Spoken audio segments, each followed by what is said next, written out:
पूर्णमादाय पूर्णमेवावशिष्यते। ॐ शान्ति शान्ति शान्तिः।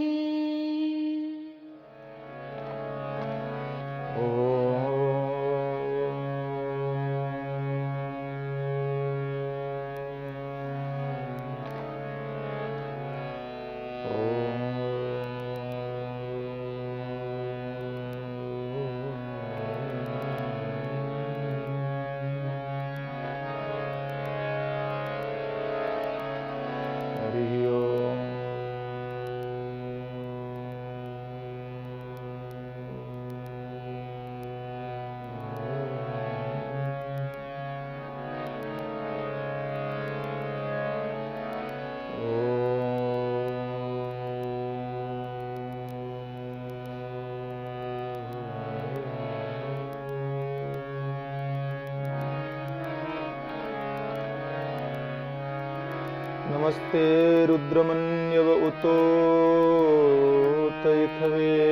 नमः। ॐ शान्ति शान्ति शान्ति। भद्रं नो अपि वातय मनः।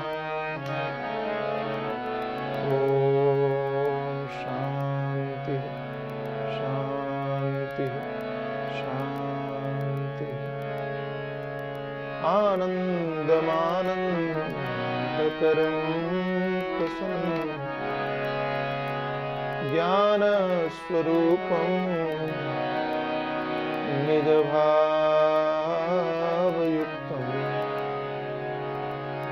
योगीन्द्रमीड्यं भवरोगवैद्यं श्रीसद्गुरुं नित्यमहं नमामि। देवी प्रपन्नार्तिहरे प्रसीद प्रसीद मातर्जगतोऽखिलस्य प्रसीद विश्वेश्वरि पाहि विश्वं त्वमीश्वरी देवी चराचरस्य यं प्रव्रजन्तमनुपेतमपेतकृत्यं द्वैपायनो विरह कातर आजुहाव पुत्रेति तन्मयतया तरवोऽभिनेदु तं सर्वभूतहृदयं मुनिमानतोऽस्मि। सच्चिदानन्दरूपाय विश्वोत्पत्त्यादिहेतवे तापत्रयविनाशाय श्रीकृष्णाय वयं नमः। तापत्रयविनाशाय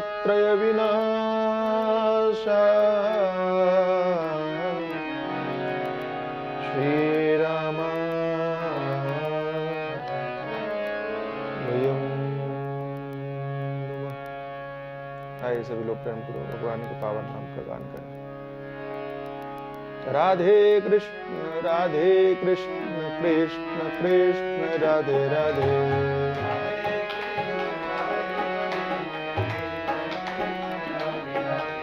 राधे श्याम श्याम श्याम राधे राधे।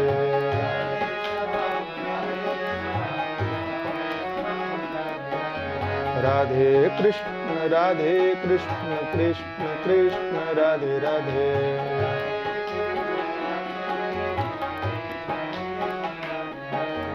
राधे श्याम श्याम श्याम राधे राधे।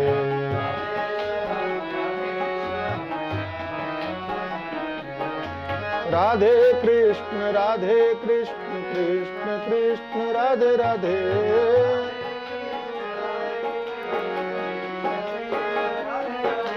राधे श्याम राधे श्याम श्याम श्याम राधे राधे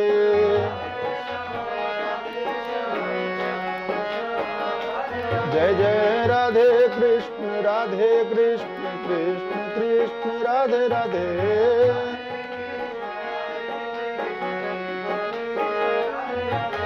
राधे श्याम श्याम श्याम राधे राधे राधे राधे श्याम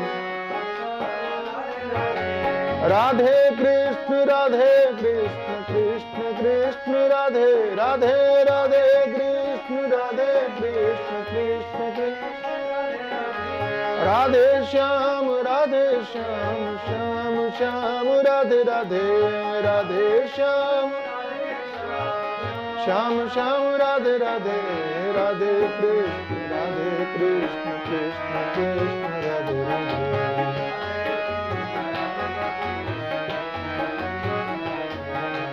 राधे राधे श्याम श्याम श्याम राधे राधे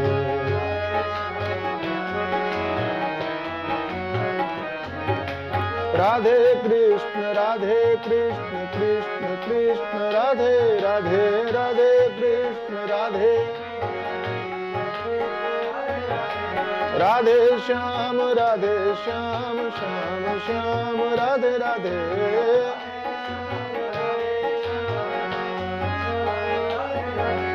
राधे कृष्ण कृष्ण कृष्ण राधे राधे राधे कृष्ण राधे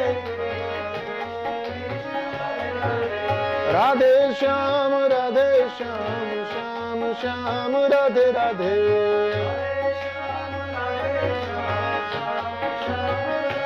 जय जय राधे कृष्ण कृष्ण कृष्ण राधे राधे राधे कृष्ण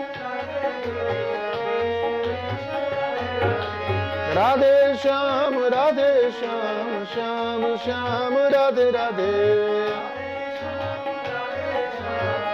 श्याम श्याम राधे राधे राधे कृष्ण कृष्ण कृष्ण राधे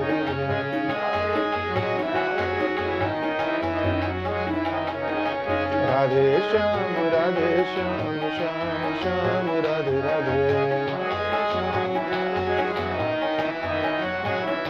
जय जय राधे कृष्ण कृष्ण कृष्ण राधे राधे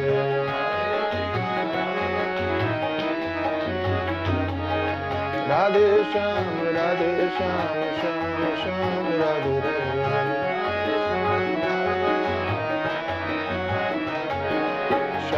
श्याम राधे राधे श्याम राधे राधे श्याम राधे राधे श्री राधा कृष्ण भगवान की जय सद्गुरुदेव भगवान की जय सच्चिदानंद भगवान की सनातन धर्म की जय श्री कृष्णचंद्र भगवान की जय श्री भागवत महापुराण की जय श्री शुकदेव भगवान की जय श्री बाबुलनाथ महादेव की जय श्री हनुमान जी महाराज की जय श्री शंकराचार्य भगवान की जय स्वामी श्री प्रेमपुरी जी महाराज की जय ओम नमः पार्वती पते हर हर महादेव हरि ओम ओम नारायण नारायण।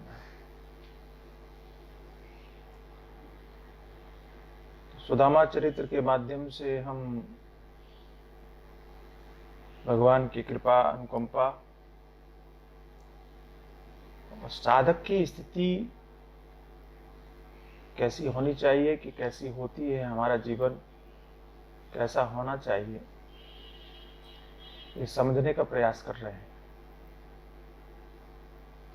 कृष्णस्यासि सखा कश्चित् ब्राह्मणो ब्रह्मवित्तमः विरक्तेन्द्रियार्थेषु प्रशांतात्मा जितेन्द्रियः सुदामा जी के जिन लक्षणों का उल्लेख भगवान सुखदेव ने किया, ये सभी के सभी आध्यात्मिक लक्षण हैं। ये सभी के सभी जिन गुणों की महिमा शास्त्र करते हैं, उन गुणों के विषय में ही उनका उल्लेख। उनकी व्यवहारिक परिस्थिति या उनका वैभव आदि जो है अथवा दरिद्रता जो है, उसका उल्लेख इस श्लोक में नहीं है। और भागवत अगर आप पढ़ेंगे तो आप देखेंगे कि जितनी लक्षणों का या विशेषणों का उपयोग भगवान सुखदेव ने सुदामा जी के लिए किया है, इतने लक्षण, इतने विशेषणों का उपयोग उन्होंने किसी के लिए नहीं किया। इसका अर्थ है कि भगवान सुखदेव के मन में सुदामा जी के प्रति एक सम्मान की भावना है, एक आदर की भावना है। और क्यों न हो, जो भगवान के मित्र ही नहीं है, अपितु अपने जीवन में या यूं कहिए कि संपूर्ण जीवन में वे कभी भी उंगली उठाने का अवसर नहीं देते। हम लोग अपने जीवन में बहुत बड़ी बड़ी परीक्षाएं पार करने के बाद में भी कहीं ना कहीं चूक जाते हैं। हम व्यक्तिगत रूप से इस बात का अनुभव करते हैं कि बहुत अध्ययन करने के बाद, बहुत सत्संग करने के बाद, बहुत गुरुजनों का सानिध्य प्राप्त करने के बाद भी एक ऐसा अवसर आता है कि जब व्यक्ति धैर्य खो बैठता है। शायद ये कथाएं इसीलिए हैं कि आप किसी भी अवस्था में पहुंचे अपने धैर्य को न खोएं। शायद ये कथाएं इसीलिए हैं कि अपना आकलन बार बार करते रहिए और देखिए कि विपरीत परिस्थितियां आने के बाद में भी सुदामा जी अपना धैर्य नहीं खोते। तो सुदामा को दरिद्र नहीं कहा, सुदामा को भिखारी नहीं कहा, सुदामा को, कई लोगों ने ऐसा प्रचलित किया है कि सुदामा भीख मांगते थे। और मैंने जैसा कि आपको पहले दिन कहा कि सुदामा जी का चरित्र भिन्न भिन्न लोगों ने कहा है, अलग अलग तरह से कहा है। उसमें एक नरोत्तम दास जी ने बहुत बढ़िया तरीके से चित्रण किया है। सुदामा जी के जीवन का उल्लेख करते हुए ही उन्होंने ब्राह्मण को धन केवल भिक्षा, इस तरह से एक पंक्ति लिखी है जहां ब्राह्मणों को भिक्षा के लिए ही कहा। जब सम्मान की दृष्टि से, आदर की दृष्टि से भिक्षा लेना अभिमान न हो, इसके लिए सभी के लिए आवश्यक था। पहले हम लोग भी आश्रम में गए तो गुरुजी ने हम लोगों को यही सिखाया, भिक्षा यापन करो, भिक्षा मांग करके खाओ। तो भिक्षा मांग करके खाने का अर्थ था कि आपका अभिमान गलित हो गया। क्योंकि जब अनजान घर पर आप किसी के दरवाजे पर जाके भिक्षामदेहि कहेंगे तो अभिमान बचेगा कहां, अभिमान, अहंकार टिकेगा कैसे। और चूंकि अभिमान आध्यात्मिक साधना कहिए या व्यवहार कहिए, हर जगह आपके लिए हानिकारक है। इसलिए शास्त्रकारों ने सबसे पहले ऐसी भूमिका का निर्वाह किया कि ऐसी श्रृंखला बनाई उपदेशों की व्यवस्था की कि जहां बाल्यकाल से ही आपके अंदर में अभिमान टिके न। तो भिक्षा वो माध्यम था, और वो भिक्षा जो माध्यम था, उस भिक्षा के माध्यम से ऐसा नहीं है कि वो भिक्षा पर निर्भर था। ऐसा नहीं है कि भिक्षा के बिना उसका कोई आधार नहीं था। ये बात समझना चाहिए। क्यों? क्योंकि बड़े बड़े राजा, बड़े बड़े महाराजा ब्राह्मण के सामने झुकने को तैयार थे। बड़े बड़े राजा ब्राह्मण के एक आदेश, एक आज्ञा पर और सब कुछ करने और देने के लिए तैयार थे। उसके बाद में भी ऐसा होने पर भी गुरुजनों ने ब्राह्मणों को भिक्षा की प्रवृत्ति देने का अर्थ है कि अभिमान रहित जीवन बनाने की बात कही। उसी दृष्टि से समझना चाहिए। तो आवश्यकता की पूर्ति के लिए भिक्षा नहीं थी। हमारे यहां गुरु परंपरा में यह सिखाया जाता है कि आप भिक्षा लेकर के आइए, लेकिन लेकर के तुरंत खाने मत बैठ जाइए। अच्छा, ब्राह्मणों के लिए अथवा ब्रह्मचारियों के लिए तो विधान ये था कि वो भिक्षा के रूप में पकवान नहीं ले सकते थे, मतलब पका हुआ अन्न नहीं ले सकते थे। दाल चावल रोटी सब्जी पूड़ी खीर आदि नहीं ले सकते थे। भिक्षा के रूप में वो राशन ग्रहण करें, आटा लें कि दाल लें कि सब्जी लें, इस तरह की व्यवस्था थी। उसको लेके आए और उसको अपने हाथ से बनाएं, पकाएं। बनाने के बाद में गुरु महाराज को समर्पित करें और गुरु महाराज को देने के बाद में वो गुरुदेव जब उस भिक्षा में से, स्वीकार की हुई भिक्षा में से आपको जो प्रदान करें वो आप ग्रहण करें। और यदि आपने गुरुदेव को समर्पित कर दिया और गुरुदेव ने आपको नहीं दिया है तो फिर आप उपवास करें। ये एक व्यवस्था थी। तो देखने पढ़ने वालों को तो लगेगा कि ये तो बड़ा शोषण हो रहा है, सुनने वालों को लगेगा कि हमने मेहनत की, हम लेकर के आए, हमने बनाया, हमने गुरुजी को दिया, गुरुजी ने हमको दिया ही नहीं, तो हम क्या आपके यहां भूखे मरने के लिए? तो जहां ऐसी प्रवृत्ति आ गई वहां ज्ञान अवरुद्ध हो गया। जहां ऐसी प्रवृत्ति आ गई वहां पर बुद्धि खत्म हो गई। फिर वो गुरुदेव की उस शिक्षा को प्राप्त नहीं कर सकता, वो समझ नहीं सकता, वो पढ़ नहीं सकता। लेकिन जहां समर्पण भाव है कि नहीं, गुरुदेव जो कर रहे हैं वो सही ही कर रहे हैं। हम लोग ऐसा करते थे, छोटे थे, और लेके और बनाए, अपने हाथ से ही बनाए, जैसा भी बनाना आता था बनाते थे। बनाने के बाद में गुरु महाराज के सामने रखते थे। गुरु महाराज उसमें से स्वीकार करके फिर हमको जो देते हैं ग्रहण करते। कई बार ऐसा भी हुआ कि हम बनाने बैठे और अच्छा, नियम ये भी था कि कोई दूसरा स्पर्श कर ले तो आप खा नहीं सकते। ये नियम किस लिए थे? आपके धैर्य को बढ़ाने के लिए भी और आपके धैर्य की परीक्षा के लिए भी, कि आप कितने धैर्यवान हैं। तो भोजन बना लिया और किसी ने स्पर्श कर लिया तो वो भोजन हमारे लायक नहीं रहा, आप व्रत करो। अच्छा, नियम ये भी है कि एक बार भिक्षा लेकर के आए और एक बार आपने बनाया और वो किसी कारण से आपके खाने योग्य नहीं रहा तो आप दोबारा भिक्षा नहीं ले सकते। एक दिन में एक ही बार भिक्षा ले सकते हैं, एक दिन में एक ही बार बना सकते हैं, एक दिन में एक ही बार गुरुदेव से प्राप्ति कर सकते हैं।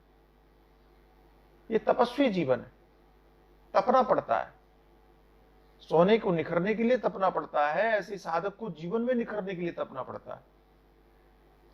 हमारे साथ में समस्याएं क्या हुई कि हम लोग बड़ा बनना चाहते हैं लेकिन कीमत नहीं चुकाना चाहते। आज की सबसे बड़ी घातक समस्या ये हो गई कि किसी ने तपस्या नहीं की, और तप नहीं करने के कारण ये अध्यात्म जल्दी समझ में आता नहीं। इसलिए सुदामा की कहानी सुनने में आकर्षित करती है, लेकिन हमारे पल्ले नहीं पड़ती कि ऐसा भी जीवन हो सकता है क्या। तो सुदामा जी ने साधना की दृष्टि से भिक्षा मांगी, ये समझ में आता है, लेकिन भीख की दृष्टि से भिक्षा मांगी, ये मेरी समझ में नहीं आता। अपनी आवश्यकता की पूर्ति की दृष्टि से उन्होंने भीख मांगी हो, ऐसा मुझे नहीं लगता। जैसे आजकल सड़क पर भिखारी मांगते हैं कि दूसरे लोग मांगते हैं, इस तरह से सुदामा ने भीख मांगी होगी, ऐसा उल्लेख कहीं नहीं है, और मुझे लगता भी नहीं। क्यों नहीं लगता? क्योंकि जिसने अपने भगवान, अपने आराध्य से भी कभी मांगने की चेष्टा न की हो, वो भला किसी संसार के व्यक्ति से कैसे मांगता होगा, कैसे मांगेगा, किसी के सामने हाथ क्या फैलाएगा। मैं प्रायः कथाओं में इस बात का उल्लेख करता हूं कि आपके जीवन में कभी भी संकट की स्थिति हो, धन की आवश्यकता हो, तो आप उस धन को जरूरत पड़ती है, तो आवश्यकता पड़ती है, तो सबसे पहले किससे मांगते हैं? आप अपने मित्र से मांगते हैं, आप अपने परिचितों से मांगते हैं, आप अपने संबंधियों से मांगते हैं, जिन्हें आप रिश्तेदार कहते हैं। ऐसा तो नहीं है कि आपको आज आवश्यकता पड़ी लाख रुपए की और आप किसी अनजान व्यक्ति के सामने और मांगने चले गए, ऐसा तो नहीं होता। और लाख रुपए क्या, हम तो कहते हैं कि अगर आपको अचानक किसी गैस सिलेंडर की भी जरूरत पड़ेगी तो भी आप परिचित से ही कहोगे, किसी अपरिचित के सामने मांगने नहीं जाओगे। लेकिन सुदामा जी का जीवन तो विलक्षण है। उन्होंने अपने मित्र भगवान से नहीं कहा, अपने आराध्य भगवान से नहीं कहा, जिनके चिंतन में उनका संपूर्ण जीवन व्यतीत हो रहा है, उन भगवान को नहीं कहा, कभी उनसे नहीं मांगा। तो संसार के अपरिचित व्यक्तियों से वो भला क्यों मांगेंगे, कैसे मांगेंगे, मांगने का अर्थ क्या है? उन्होंने नहीं मांगा। दूसरा प्रश्न ये उठता है कि क्या सुदामा दुखी थे? मैं ये बात भी स्वीकार करने के लिए तैयार नहीं हूं। क्यों? कि संसाधनों का अभाव व्यक्ति के दुख का कारण बने, ये सांसारिक दृष्टि से देखने पर तो सत्य प्रतीत होता है, लेकिन जिन लक्षणों का उल्लेख भगवान सुखदेव ने किया है, उन लक्षणों को देखने के बाद, अनुभव करने के बाद आप ये समझ सकते हैं कि वो व्यक्ति कितने भी अभावग्रस्त अवस्था में रह रहा हो, वो दुखी नहीं हो सकता। अच्छा, विश्लेषण ये भी होना चाहिए कि सांसारिक संसाधनों का अभाव दुख का कारण है, तो इसका अर्थ है कि सांसारिक संसाधनों का भाव या उपस्थिति सुख का कारण होना चाहिए। अर्थात आपके पास में संसार के संसाधन हैं, आपके पास में शब्द स्पर्श रूप रस गंध संबंधित विषयों से संबंधित पदार्थ हैं, वस्तुएं हैं, तो आप सुखी होंगे, ये इस बात की गारंटी होनी चाहिए, इस बात का विश्वास होना चाहिए, इस बात का निश्चय होना चाहिए। ऐसा नहीं है, क्योंकि हम देख रहे हैं अपने प्रैक्टिकल जीवन में, तो हम यही देख रहे हैं, यही अनुभव कर रहे हैं, क्योंकि लोगों के जीवन में सब कुछ है, शब्द स्पर्श रूप रसगंध संबंधित विषयों से संबंधित प्रत्येक पदार्थ है। संपूर्ण विश्व घूम के आ जाइए आप, कहीं कोई किसी कमी नहीं है। अपवाद के रूप में कोई हो तो कह नहीं सकते, लेकिन सबको देखने मिल रहा है, सबको सुनने मिल रहा है, सबको खाने मिल रहा है, सबको पहनने मिल रहा है, सूंघने मिल रहा है, छूने मिल रहा है, स्पर्श करने मिल रहा है। सब अपने अपने सुख में व्यस्त हैं। किसी को कम मात्रा में, किसी को अधिक मात्रा में प्राप्त हो रहा है, लेकिन सभी को इन विषयों की उपलब्धि हो रही है, और इन विषयों की उपलब्धि होने के बाद में भी सब सुखी हो, इस बात की गारंटी कहीं देखने को नहीं मिल रही। गारंटी तो छोड़ दीजिए, सुखी नहीं है, ये गारंटी पक्की है। संसार के संसाधन प्राप्त करने के बाद में भी जीव सुखी नहीं है। अच्छा, सुखी होता तो फिर वो भागता क्यों? सुखी होता तो सुख की अभिलाषा में वो भागता क्यों, जाता क्यों? सुख की अभिलाषा में जाना ये बता रहा है, ये सिद्ध कर रहा है कि वो सुखी नहीं है। लगातार भागदौड़ उसकी यही साबित कर रही है कि वो सुखी नहीं है। और संसार का इतिहास की जब से निर्मित हुई तब से लेकर के आज तक कोई ऐसा व्यक्ति नहीं मिला जिसने ये घोषणा की हो कि संसार के संसाधनों को प्राप्त करने के बाद और मैंने वो सुख पाया कि उससे आगे उस कुछ पाने की अभिलाषा नहीं है। और ये घोषणा जो करते हैं उनके पास में संसार के संसाधन नहीं है। अच्छा, मीरा जब तक राजमहल में रही तब तक वो घोषणा नहीं कर सकी कि मैं सुखी हो गई, लेकिन राजमहल छोड़ दिया, संसार के संसाधनों का परित्याग कर दिया, और तब वो मीरा घोषणा करती है कि मैं सुखी हूं। संसार का विलक्षण इतिहास कुछ और बता रहा है और सिद्ध कर रहा है। हमारी मान्यताओं, हमारी परंपराओं, हमारी स्वीकृति के विपरीत इतिहास सिद्ध कर रहा है। तो जिनके पास संसार था, संसार होने के बाद में भी रो रहे हैं, दुखी हैं। महाराजा परीक्षित महल में रह रहे हैं, सुखी नहीं है, लेकिन वृक्ष के नीचे और भगवान सुखदेव के सानिध्य में गंगा के तट पर बैठ के 7 दिन कथा सुनते हैं। कथा सुनने के बाद 7वें दिन कहते हैं कि मैं परम सुखी हूं, मेरे सुख में कोई अंतर नहीं। महाराजा यदु जब तक उनके पास में सारा वैभव है तब तक दुखी हैं, लेकिन एक अवधूत दत्तात्रेय के जीवन का सानिध्य प्राप्त होता है और उनकी कृपा उपलब्ध होती है, उनका उपदेश सुनते हैं, 24 गुरुओं की महिमा सुनते हैं, उनसे उपदेश श्रवण करने के बाद उनका जीवन बदल जाता है और वे सुखी हो जाते हैं। श्रृंखला बड़ी है हमारे पौराणिक इतिहास की,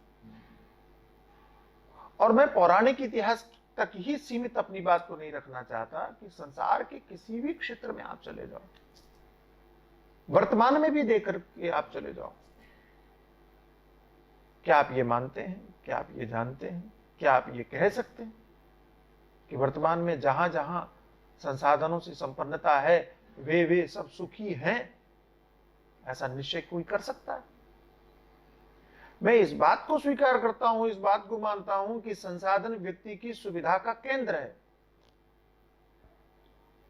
संसार के पदार्थ व्यक्ति के लिए सुविधा में सहायक हैं। आपको यात्रा करनी है, आपको ऑटो की प्रतीक्षा करनी पड़ेगी, आपको बस की प्रतीक्षा करनी पड़ेगी, आपको ट्रेन की प्रतीक्षा करनी पड़ेगी, आपकी गाड़ी आप उठा के चल दिए, ये साधन आपकी सुविधा में सहायक हो गया। सुविधा में सहायक हुआ है, सुख में सहायक नहीं है, ये ध्यान रखिएगा। गाड़ी होने के बाद में आपके पेट में दर्द हो रहा है तो वो गाड़ी आपके पेट दर्द में सहायक नहीं बन सकती, उस दुख में सहायता नहीं कर सकती। रसगुल्ला आपको अच्छा लगता है लेकिन पेट दर्द हो रहा है तो वो रसगुल्ला आपको पीड़ादायक ही प्रतीत होगा कि आपको बहुत परेशानी है, तो उलझन है, ऐसी स्थिति में वो सुख देगा नहीं लगता। संसार का कोई भी साधन किसी भी विषय से संबंधित हो आपकी दुख की निवृत्ति में सहायक होगा ये देखने में नहीं आता, हां सुविधा में सहायक होता है ये देखने में आता है। मन आपका स्थिर है, थोड़ी देर के लिए मन स्थिर हो जाता है तो सुविधा में सहायक जो है, अब जैसे गाड़ी में आप बैठे शुरू में यात्रा कर रहे हैं, बड़ा अच्छा लग रहा है, लेकिन वही यात्रा अगर 8 घंटे की हो जाए तब आप उसी गाड़ी से उब जाते हैं, अरे यार दिमाग खराब हो गया। तो जो सुविधा आपको अनुकूल दिखाई पड़ रही थी तभी लगने लगता है ट्रेन ज्यादा बढ़िया है, भैया कम से कम उसमें लेट तो सकते हैं, उसमें कोई टेंशन नहीं, उसमें एक्सीडेंट का भी कोई झंझट नहीं, आराम से सो, निश्चिंत होकर के पड़े रहो, सोते सोते जाओ सवेरे पहुंच जाओ। तो ट्रेन आपको अच्छी लगने लगती है, फ्लाइट आपको अच्छी नहीं लगती, 2 घंटे में पहुंच जाओ। तो हमारा जो मन है, हमारी जो सोच है, हमारी जो प्रवृत्ति है, वो साधनों को भी अपने अनुपात में बदलने की इच्छा रखती है। अभी ये अच्छा लग रहा है, कल को वो अच्छा लगेगा, परसों वो अच्छा लगेगा। हम एक साधन पर केंद्रित नहीं रहते। हमने कभी निश्चय नहीं किया कि ये हमको मिल जाए तो मैं हमेशा के लिए सुखी हो जाऊंगा। कहते जरूर हैं, मान्यताएं हमारी ऐसी होती जरूर हैं कि ये उपलब्ध हो जाए तो मैं हमेशा के लिए खुश हो जाऊं, लेकिन मिल जाता है तो वो बच्चों की तरह 4 दिन खेलते हैं और छठे दिन उसको छोड़ भूल जाते हैं, उसमें प्रवृत्ति नहीं रहती। इसका अर्थ है कि संसाधन आपको सुख देने की भूमिका का निर्वाह नहीं करता, सहायता देने की भूमिका का निर्वाह करता। मैं संसाधन का विरोधी नहीं हूं, बिल्कुल नहीं, वो भी कैसे सकता हूं भाई, ये संसाधन ही है कि जिनके माध्यम से हम आपसे चर्चा कर पा रहे हैं, ये संसाधन ही है कि जिनके माध्यम से हम जुड़ पा रहे हैं। कोरोना काल में भी आपसे कथा के माध्यम से जुड़ पा रहे हैं, रिकॉर्डिंग करके कि यहां से भेज के आपको ये सुविधा उपलब्ध हो रही है। संसाधनों का विरोधी नहीं, और वो किसी भी प्रकार का संसाधनों में विरोधी नहीं हूं, लेकिन संसाधन पर आके टिक जाने का विरोधी हूं कि साधनों की उपलब्धता हो जाए बस और कुछ नहीं चाहिए, इस बात का विरोधी हूं, क्योंकि संसाधन लक्ष्य नहीं है, संसाधन अंत नहीं है। संसाधन मिले बहुत बढ़िया, संसाधन न मिले बहुत अच्छा। एक सज्जन ने पूछा कि महाराज एक बात बताइए, सुदामा के जीवन में कुछ भी नहीं है लेकिन वे सुखी हैं, तो क्या सुख के लिए कुछ भी नहीं होना आवश्यक है? ये बड़ी मार्के की बात है, समझने की बात है। कि आपने कहा कि मीरा राजघराने में रहती है तो वो उस अवस्था को प्राप्त नहीं तो छोड़ देती है तो सुख प्राप्त हो जाती है। महाराजा परीक्षित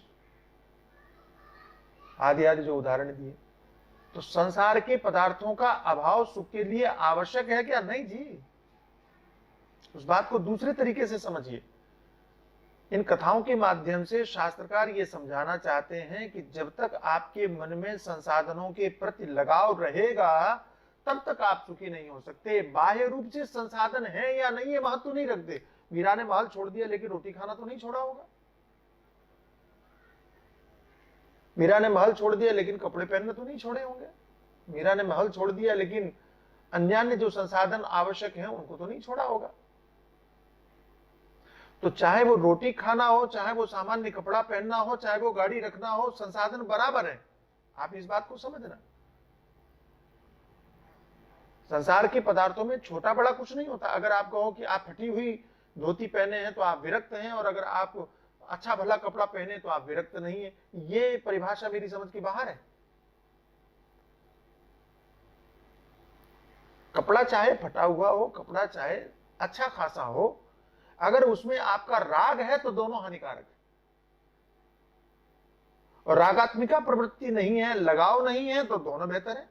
आप फटे हुए कपड़ा पहने और उसमें राग है तो गलत है, और आप अच्छा भला कपड़ा पहने उसमें राग नहीं है तो ये ज्यादा उत्तम है, ये अधिक उत्तम है। आप महाराजा जनक और भगवान सुखदेव की उस प्रचलित कथा से परिचित होंगे ही कि जहां भगवान सुखदेव को राजा जनक, संसाधनों का भंडार था जिनके पास, वे जनक उपदेश कर रहे हैं। वेदव्यास जी ने भेजा था कि जाओ सीख करके आओ, समझ करके आओ कि गृहस्थ में रह करके भी कैसे उस दिव्य ज्ञान की धारा को प्राप्त किया जा सकता है या उसे कैसे जुड़ा जा सकता है। और भगवान सुखदेव गए, और आप जानते हैं कि परीक्षा तो होनी ही चाहिए, और आग लग गई उनके नगर में, उसी क्षेत्र में जहां पर भगवान सुखदेव को ठहराया गया था। और कहानी कहती है कि भगवान सुखदेव को चिंता हुई, नगर जल रहा है, उपदेश हो रहा है, राजा को पता चल गया, लेकिन फिर भी राजा उपदेश कर रहे हैं। चिंता किसको हुई? लंगोटी पहनने वाले सुखदेव को, जनक को नहीं हुई। और वे चले उठ करके, कहां जा रहे हो? बोले लंगोटी सूख रही हो, उसको बचाने जा रहा हूं। मैं ऐसा नहीं कहता कि भगवान सुखदेव ऐसे रहे होंगे। ये कथाएं आपको सिखा रही हैं, ये बता रही हैं कि लंगोटी में भी अगर आप राग रखोगे, रागात्मिका वृत्ति रखोगे, चिपके रहोगे, तो वो लंगोटी भी आपके लिए बंधन कारक है। और राजा होने के बाद में भी अगर आप में उसमें प्रवृत्त नहीं है, आसक्त नहीं है, अतिरंजित नहीं है,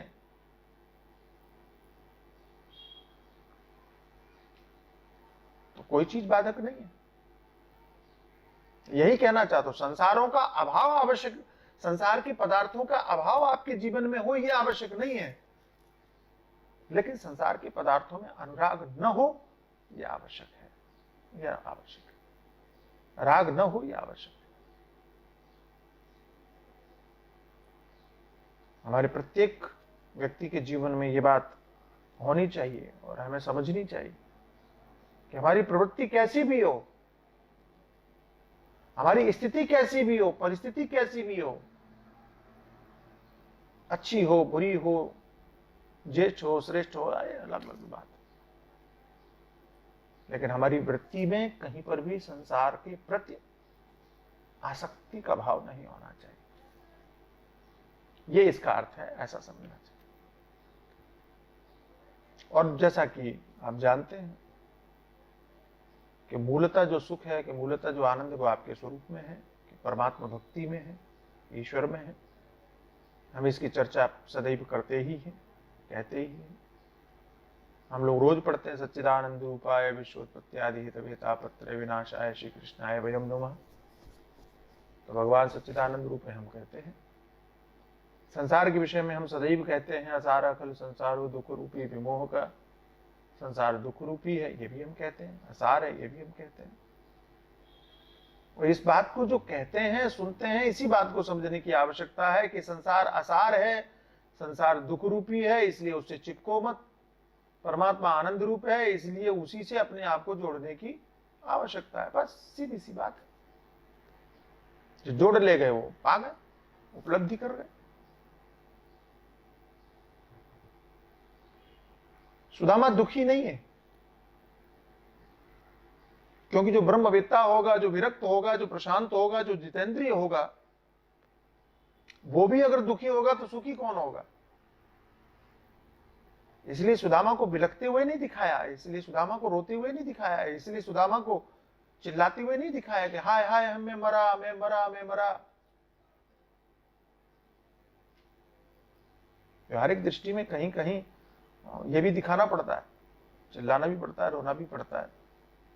आपने सुना होगा जयदयाल गोविंदका जी एक बार और गांव में गए, उनके रिश्तेदारी में कोई मृत्यु हो गई थी। वहां बड़े ज्ञानी के रूप में प्रचलित थे ही वे, और गोविंदका जी वहां जब पहुंचे तो सबसे ज्यादा वही रोने लगे। तो लोगों ने कहा कि अरे हम तो सोच रहे थे कि ये तो दूसरों को उपदेश करेंगे, तो खुद ही रो रहे।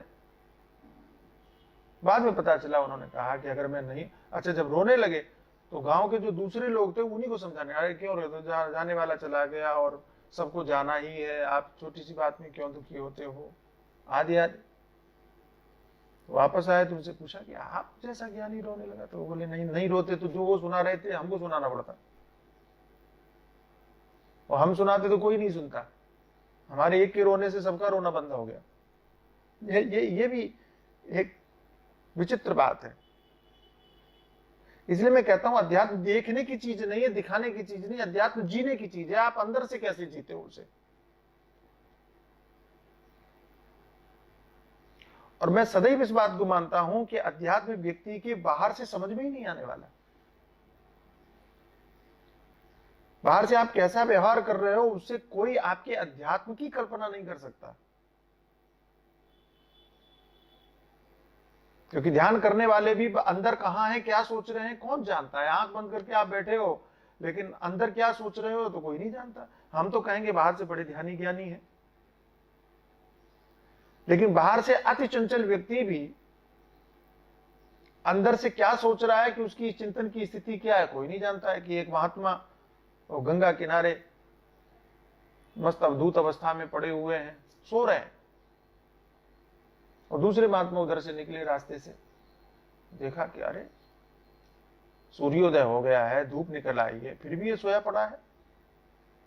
तो क्रोध आ गया उन्होंने उसको मारा। शर्म नहीं आती तो महात्मा होकर के यहां पड़ा हुआ है, सो रहा है, उठ। महात्मा मुस्कुरा दिया, लेटा हुआ,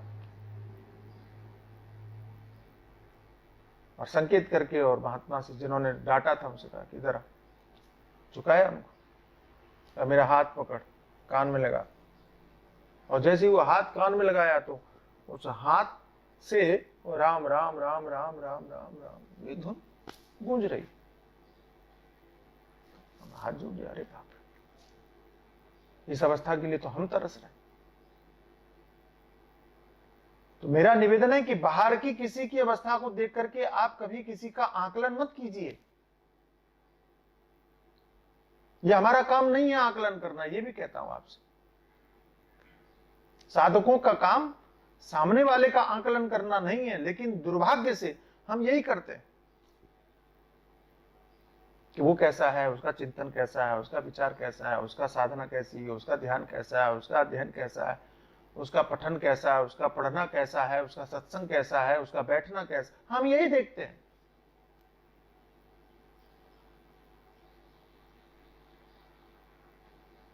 जबकि मेरा सीधा निवेदन है कि साधक का काम सिर्फ अपने आप को देखना है, किसी दूसरे को देखना नहीं है, दूसरे का अवलोकन करना भी नहीं। क्योंकि आप दूसरों को देखोगे तो निश्चित रूप से कहीं अच्छाइयां, अच्छा आप देखने जाओगे अच्छाइयां, लेकिन बुराइयां भी दिखेंगी।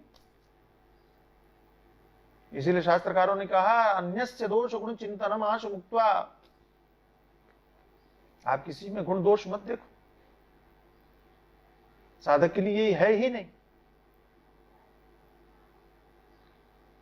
विद्यार्थियों के लिए ये नहीं है कि किसका पेपर कैसा था देखें जरा, किसने किस पेपर में क्या क्या लिखा हमको भी बताओ। तुम्हारा काम पढ़ना है, वो काम देखना है मास्टर का, वो देखेगा, पता लगाएगा।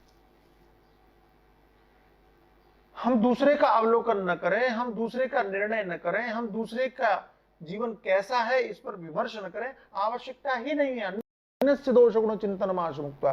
कोई अच्छा है अपने लिए होगा, कोई बुरा है अपने लिए होगा, हमें क्या लेना देना। लेकिन हम दिन भर यही करते हैं, सदैव यही करते हैं, वो कैसा था, वो कैसा था, फलाना कैसा था, ढिमका कैसा। तो ये प्यारी बात है और आप इसका स्मरण कीजिए और आप इसका ध्यान रखिए कि जीवन की बाह्य स्थिति से आप किसी की आध्यात्मिक स्थिति का निर्णय नहीं कर सकते, कि आंक नहीं सकते, आकलन नहीं कर सकते, समझ नहीं सकते। वो तो निष्ठापूर्वक जब स्वयं व्यक्ति विचार करेगा तभी पता चलेगा कि मैं कितना ध्यानी हूं, कितना ध्यानी हूं, कितना योगी हूं, कितना योग्य हूं। हम ही इस बात का विश्लेषण कर सकते हैं। अपना विश्लेषण कीजिए, अपना चिंतन कीजिए। हम किस स्तर पर हैं? हमने नेत्र बंद किए हैं, तो नेत्र बंद करने के बाद में हमें दुनिया नहीं दिखाई पड़ रही है, इस बात का आकलन हम ही कर सकते हैं, कोई दूसरा नहीं कर सकता। और आपको लगे भले ही कैसा भी सुनने में, लेकिन विचित्र बात यह है कि आंख खोलने के बाद में जितनी दुनिया नहीं दिखाई देती, उतना आंख बंद करने के बाद में दिखाई पड़ती। आंख खुली होने के बाद में तो आप देखा हुआ अनदेखा कर देते हो, आपको दिखाई नहीं पड़ता है कि कौन सामने से निकल गया, आपको पता नहीं चलता है। लेकिन आंख बंद करने के बाद में सारी दुनिया आपको दिखाई पड़ने लगती है, सारा मन पता नहीं कहां कहां कहां कहां क्या क्या देखने लग जाता है। और तभी आपकी असलियत सामने आती है, तभी आपकी वास्तविकता सामने आती है, तभी आपकी वास्तविक पहचान होती है कि आप कितने बड़े आध्यात्मिक हो। आंख बंद करने के बाद ही आपकी आध्यात्मिक कसौटी कसी जाती है। इसलिए मैंने कल निवेदन किया था कि आप ध्यान करो, आप जप करो तो नेत्र बंद करके करो। वही आपकी कसौटी है, वही आपका परीक्षण है कि जब आप जप करने बैठोगे, आपके नेत्र बंद होंगे, तब आपको पता चलेगा कि आपको दिखाई क्या पड़ रहा है। नेत्र खुले होने पर आपको तो सब कुछ दिख रहा है, आपको कुछ पता ही नहीं चलेगा कि आप क्या कर क्या रहे हो। इसलिए नेत्र बंद करोगे तो आपको कुछ नहीं दिखेगा, तब सब कुछ दिखेगा और तभी आपकी पहचान होगी। विचित्र बात, आंख खुली है, सब दिख रहा है, तब आपको क्या देखना है आपको कैसे पता चलेगा? आंख बंद है, कुछ नहीं दिख रहा है, फिर आप क्या देखते हो, तब आप वो होते हो। मैं दोबारा बोलता हूं, इसको ध्यान से सुनना कि आंख बंद करने के बाद कुछ नहीं दिख रहा है, फिर आप क्या देखते हो, आप वही होते हो। वाह! कि नेत्र बंद करने के बाद में और अगर आपने परमात्मा को देखा तो आप भक्त हैं, और नेत्र बंद होने के बाद में अगर संसार दिखता है तो आप आसक्त हैं। तो आप भले ही कितने बड़े भक्त का टैग लगा के बैठे हो, लेकिन नेत्र बंद करने के बाद में अगर आपको संसार दिख रहा है तो आप भक्त नहीं हैं, आप आसक्त हैं। ये निर्णय हो गया, पक्का हो गया, निश्चित है। इसलिए आप निर्णय कीजिए कि नेत्र बंद करें, अंदर में अपना आकलन करें, दूसरे का आकलन ना करें। भगवान सुखदेव महाराजा परीक्षित को और सुदामा के चरित्र को सुनाते हुए ये कहते हैं, आगे कहते हैं, यदृच्छयोपपन्नेन वर्तमानो गृहाश्रमी तस्य भार्या कुचैलस्य क्षुत क्षामा च तथा विधा।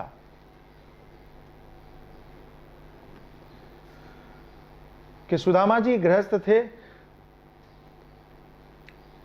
लेकिन गृहस्थ होने के बाद में भी कुछ भी अपने पास में संग्रह करने की प्रवृत्ति नहीं थी, इकट्ठा करने की प्रवृत्ति नहीं थी, कुछ ज्यादा झंझट पालने की अभिलाषा नहीं रखते थे, परिग्रही नहीं थे, ऐसा कह सकते हैं आप। प्रारब्ध के अनुसार जो भी प्राप्त हो जाता उसी में संतुष्ट रहते थे। और वस्त्र भी ऐसे वैसे थे, शरीर ढकने के लिए थे, ठीक ठाक थे, फटे पुराने। लेकिन अच्छी बात यह कही कि उनकी जो पत्नी थी तस्य भार्या, जैसे ये थे वैसी ही तथा विधा, पत्नी भी वैसी थी। इस श्लोक में हमको दो बातें समझ में आती हैं। यदृच्छयोपपन्नेन वर्तमानो गृहाश्रमी तस्य भार्या कुचैलस्य क्षुत क्षामा च तथा विधा। एक बात यह समझ में आती है कि गृहस्थ आश्रमी होकर के भी आप साधु की तरह रह सकते हैं। गृहस्थ आश्रमी होकर के भी आप सन्यासी की तरह रह सकते हैं, जैसे कि सुदामा रहे, परिग्रही नहीं थे। गृहस्थ के लिए परिग्रह आवश्यक है, संसाधनों को एकत्रित करना जरूरी है, लेकिन सुदामा जी सन्यासियों की तरह रहे, सन्यासियों को परिग्रह नहीं करना चाहिए, लेकिन इन्होंने किया नहीं किया, सन्यासियों की तरह रहे। एक बात तो गृहस्थ आश्रम आपकी आध्यात्मिक साधना में बाधक है, ऐसी जो मान्यता है उस मान्यता पर यह कथा कुठाराघात करती है। यह कथा कहती है कि नहीं नहीं नहीं, यह गलत है। गृहस्थ आश्रम में रहने के बाद में भी आप आध्यात्मिक यात्रा पर आगे बढ़ सकते हैं बिना किसी अवरोध के, यह कथा कहती है।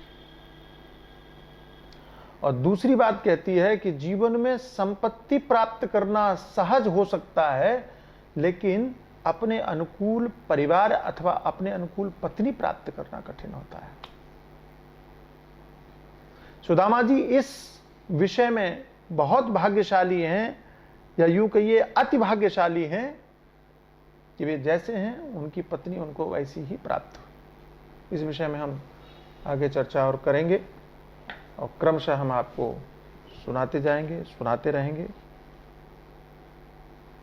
ये कोरोना काल में भी हमारे प्रेमपुरी के लोग ऑनलाइन यूट्यूब के माध्यम से सत्संग प्राप्त कर पा रहे हैं।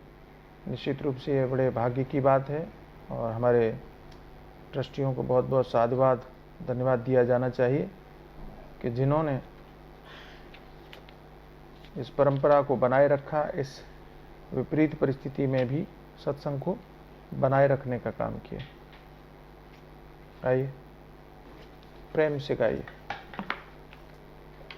कोई रास्ता नहीं है तो भी एक रास्ता होता है, कोई रास्ता नहीं है तो भी एक रास्ता। कौन सा है? अध्यात्म का रास्ता ही है। यद्यपि एक समय लगता है 1 to 5 125। गली तो चारों बंद हुई है, मैं हरि से मिलूं कैसे जाऊं, मैं हरि से मिलूं कैसे जाऊं, मैं हरि से मिलूं कैसे जाऊं। गली तो चारों बंद हुई है, मैं हरि से मिलूं कैसे जाऊं, मैं हरि से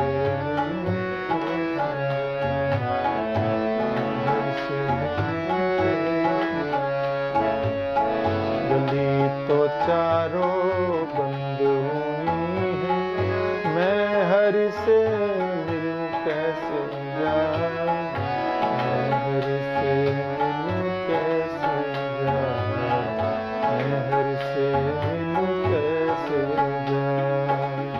गली तो चारों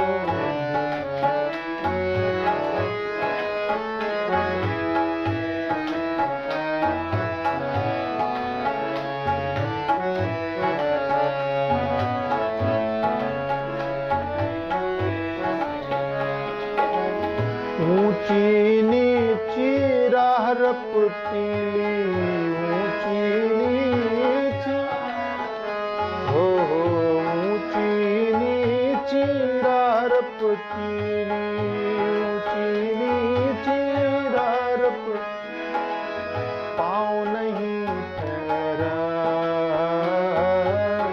पाँव नहीं ठहरा,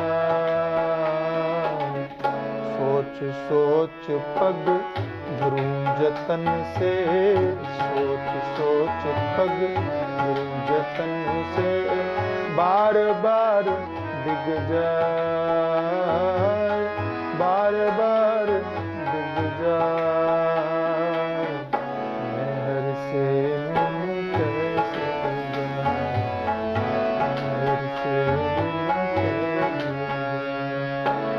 गली तो चारों बंद हुई है, मैं हरि से मिलूं कैसे जाऊं, मैं हरि से मिलूं कैसे जाऊं, मैं हरि से मिलूं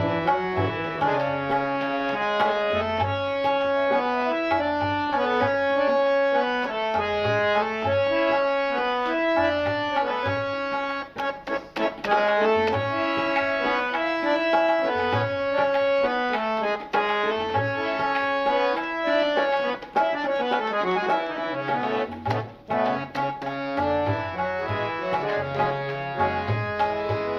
ऊंचा नीचा महल पिया का,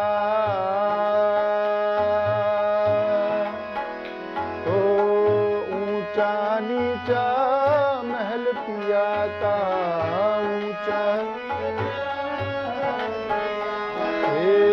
ऊंचा नीचा महल पिया का, ऊंचा नीचा महल पिया, मासू चढ़ो न्या जाय, मासू चढ़ो ना जाय, या दूर पंथ मारो जीनो, या दूर पंथ मारो जीनो, सूरत जकोला खाए, सूरत जकोला खाए, मेहर से मिलूं कैसे जाऊं, मेहर से मिलूं कैसे जाऊं, गली तो चारों बंद हुई है, मेहर से मिलूं कैसे जाऊं।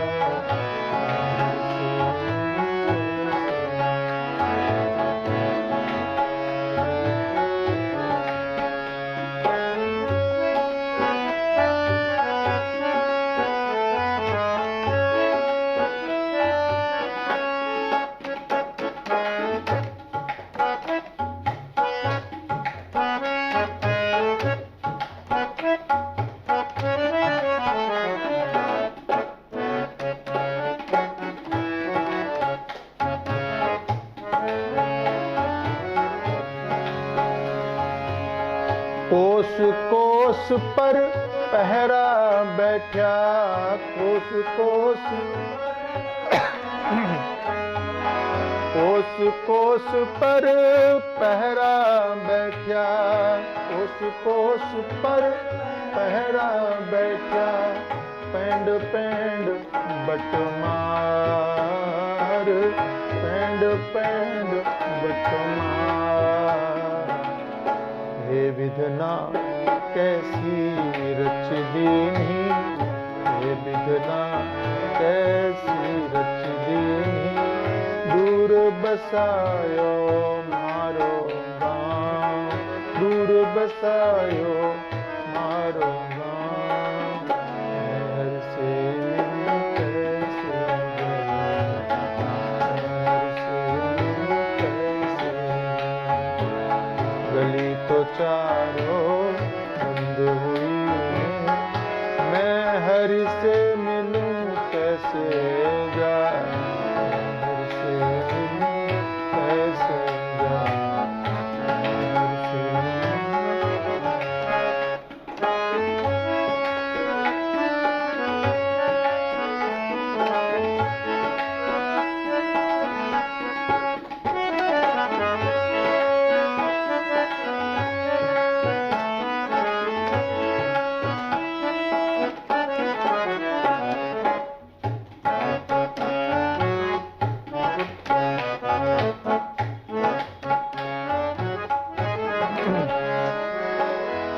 मीरा के प्रभु गिरधर नागर, मीरा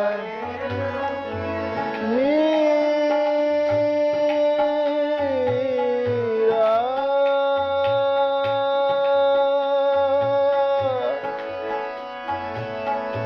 मीरा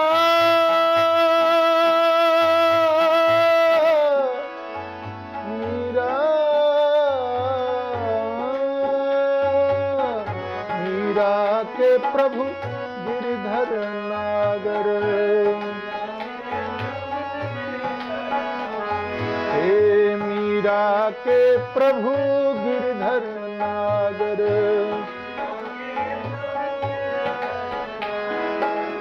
सदगुरु दई बताए, सदगुरु दई बताए, जुगन जुगन से बिछड़ी मीरा, जुगन जुगन से बिछड़ी मीरा, घर में लीनी लाए, घर में लीनी लाए, मेहर से